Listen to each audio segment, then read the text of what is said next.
Welcome to Access Tutorial 1B. In this tutorial we created a database to track the information about students, teachers and contracts at Pine Hill Music School.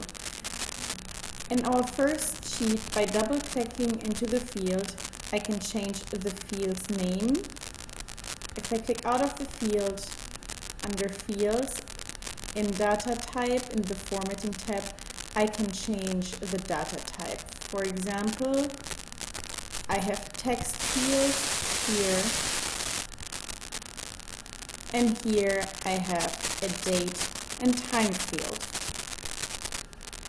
As you can see, I entered all my records in the database and copy-pasted records with the same design into the same table.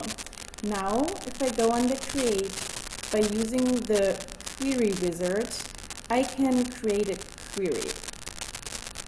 So I click the Query Wizard, Simple Query Wizard, OK, and now I can define my different fields. I click Cancel because I already created my query under Start Date, and here you can see I only wanted first name, last name, and the hire date to be shown.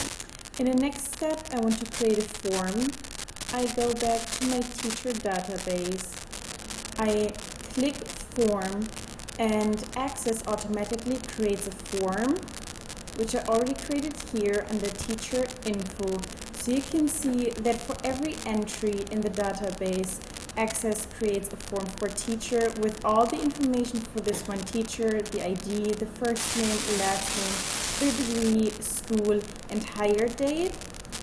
And by using those arrows, I can click through the different records. And last but not least, I want to create a report. So again, I go back to the teacher database, I click Report, which I already did before. Automatically Access creates a report, which I can find here. And here you can see that I have a report with the teacher ID again, the first name, last name, the degree, school, hire date. I have the date of the creation of the report. I have the page number, and this is really something great if I want to print it out and hand it, for example, to colleagues. In general, a database is especially helpful to collect a huge amount of data and make it accessible very easily. Databases make it easy to filter information and search for very specific data for one entry.